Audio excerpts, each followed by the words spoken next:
November 24th, 2018. Kansas State's Bill Snyder was coaching in his final regular season football game for the Wildcats. This was a man who turned a moribund football team into a Big 12 beast.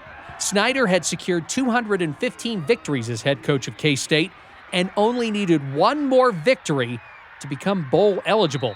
But his squad would need to beat Iowa State in the rivalry game dubbed Farmageddon to go bowling. A throw.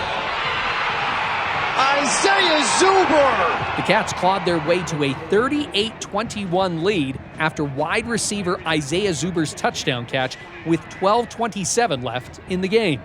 But the Cyclones' Category 5 scoring barrage proved too much for Kansas State. Montgomery in again! Iowa State scored 3 touchdowns in just under 8 minutes to triumph 42-38. The career of K-State's greatest football coach had come to a close. Any regrets? I would probably have enjoyed winning more ball games. But aside from that, I have never regretted being at Kansas State and never regretted staying at Kansas State. And I'm pleased that I did. Welcome to BYU Radio's Big Stories, telling the amazing and inspiring tales from the Big 12 and beyond. I'm your host, Cleon Wall. Coach Snyder put his heart and soul into Wildcat football, Kansas State University, and the surrounding community, one win and one personal note at a time. I've gotten a handwritten note for my birthday every year since I've been here from him. Thank you for some of the letters over the years. What you've done for me is beyond words. This is the Big Stories episode, Revival, the Bill Snyder story.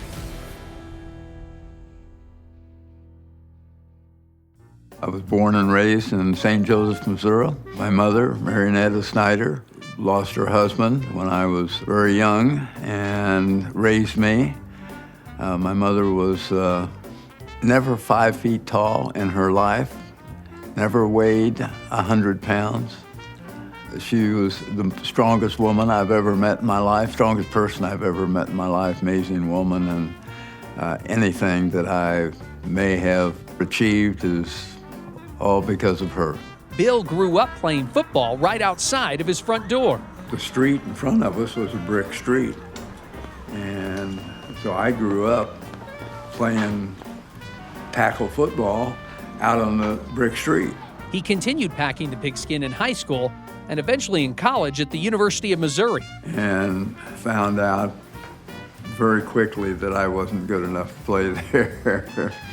And went back to the community college in St. Joe for a semester and then transferred to William Jewell College and played football there. That was back in the single wing days, and I was a tailback, so to speak, the guy that gets the ball and spin, hand it off, or keep it, whatever.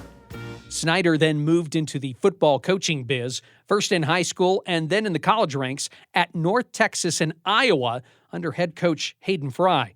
K-State play-by-play announcer Wyatt Thompson said Snyder helped to resurrect a floundering Hawkeyes team as the offensive play caller. Iowa, they had never really done a whole lot. Now, the next thing you know, they're winning Rose Bowls and all that kind of stuff. He was very, very, very gifted offensive. Great football coach, period.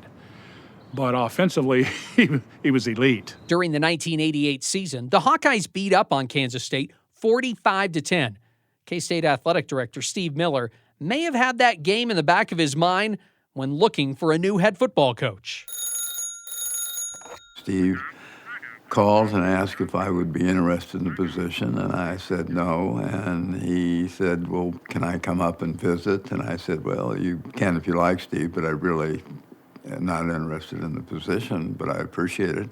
There was a good reason why Snyder wasn't considering the head coaching job in Manhattan, Kansas. The Wildcats were woeful. I don't know if you guys really understand how bad we were. In the 27 games that we played here, prior to Bill Snyder walking onto this campus, we were 0-26-1. That's one game from being perfection the wrong way. And for you non-sports people in the audience, that's not very good. There were football lettermen here that wouldn't wear their letterman's jacket around campus at that time because they were embarrassed at what they were producing on the field. That's crazy.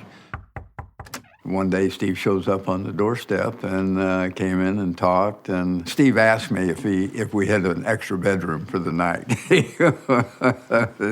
he was, in other words, he wasn't going to take no for an answer. And finally, I consented. I told Steve I will come and visit, but I assure you, I'm not interested in leaving the University of Iowa right now. And I came and I visited. I enjoyed the people so much. And I asked Steve at one point in time if he would give me a few minutes. I just wanted to go out on the campus. And I did. I walked out on the campus and visited with students. And I didn't tell them why I was there and asked questions about the university. And I was extremely impressed by their response and their love for their university.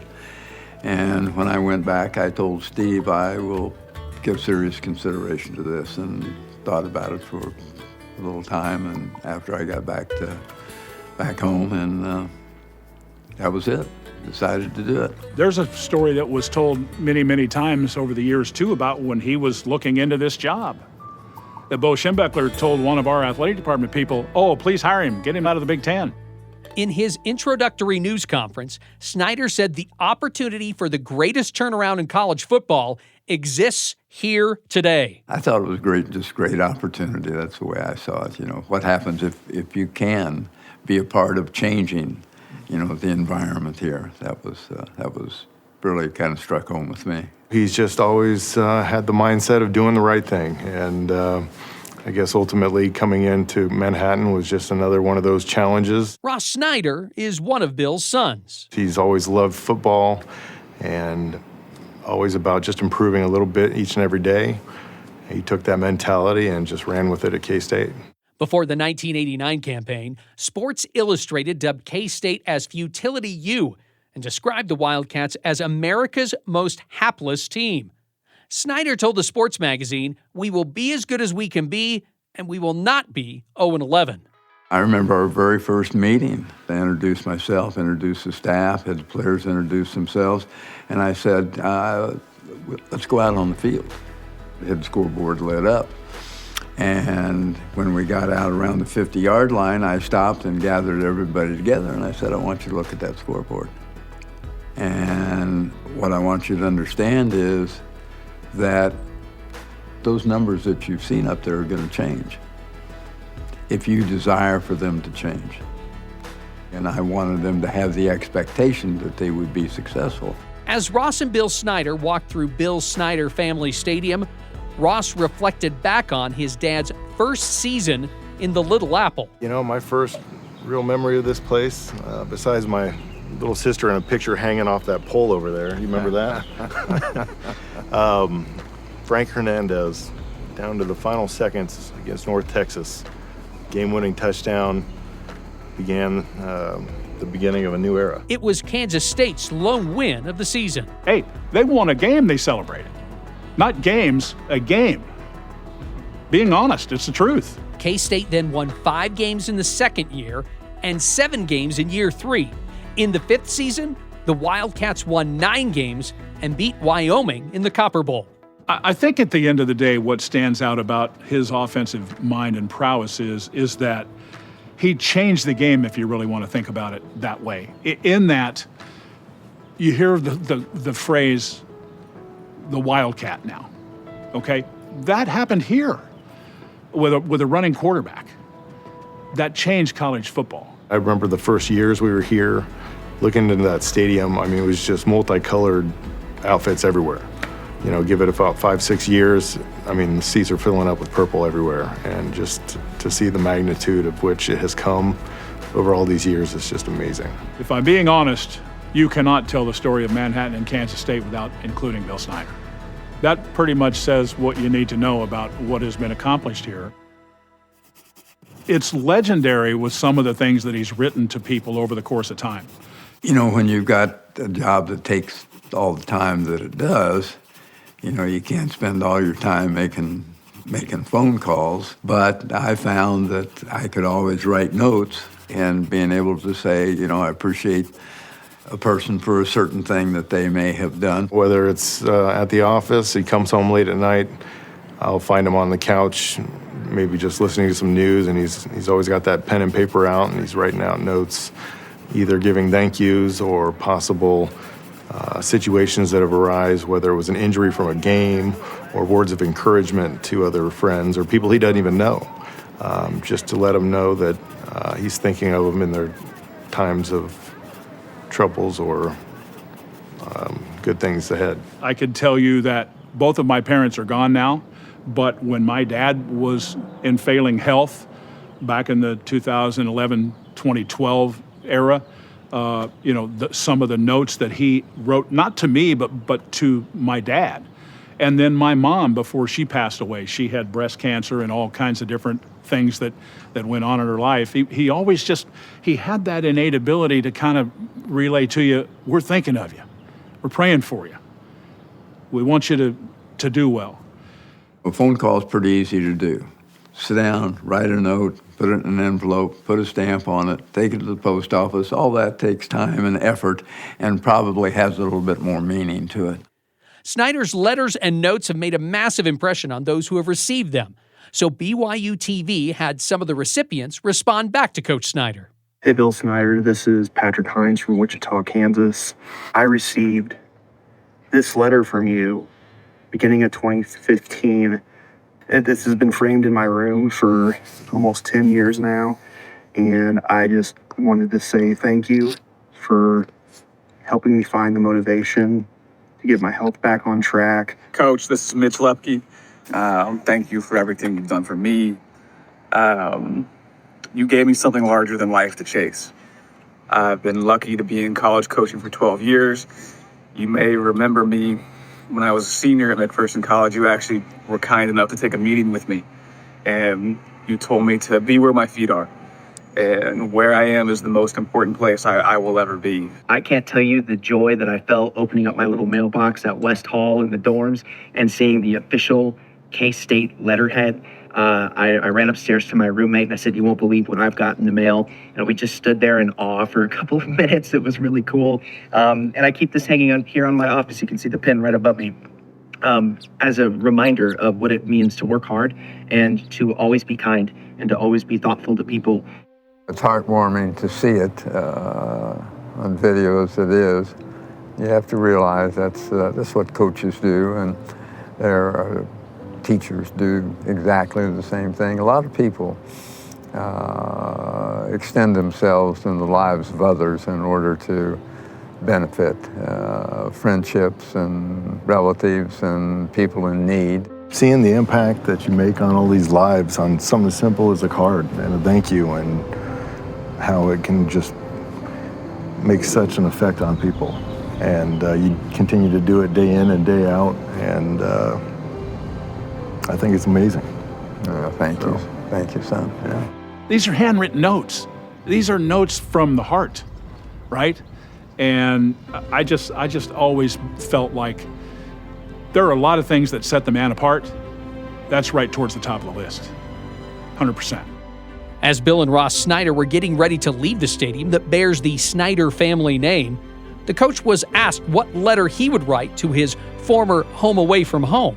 I would say thank you from the bottom of my heart for always being there for us. Rain, shine, indifference, and losses, and bad play, and bad coaching. You were always there. And you housed a tremendous amount of wonderful people who were exactly the same way. There are very few times in life that you're fortunate enough to have somebody walk into your life like that guy. I was one of the lucky ones. Revival, the Bill Snyder story, was produced and written by Josh Bergstrom, Whitney Sheffield, and Cleon Wall. Music and post-production by Kevin West. A big thanks to Fox Sports for the highlights. Make sure you watch BYUtv's Big Stories by logging on to BYUSN.com. Big Stories is a production of BYU Radio. Hey everyone, Cleon Wall here again. I'm inviting you to check out another BYU radio podcast. It's called Deep Blue. It's where you get the true stories of BYU athletes and coaches from their own mouths. It's hosted by my colleague, Jason Shepard. Last season, they had great interviews on Deep Blue, including Cougar quarterback Gary Bohannon. He teared up quite a bit talking about his son and what it means for his boy to watch his dad play. Also, BYU swimmer Jordan Tiffany, who quit swimming due to mental health struggles. He talked about how he was able to get back in the pool again. More great conversations for season number 3. BYU running back Hinckley Rapati will talk about his tear-filled journey to BYU. Former BYU tight end Chad Lewis, he's going to reflect back on that special 1996 BYU football season. And BYU basketball players Richie Saunders and Fuseni Traore discuss their unique relationship. It started way before they got to BYU. Please subscribe and listen to Deep Blue with Jason Shepard wherever you get podcasts, or check it out on the BYU radio app.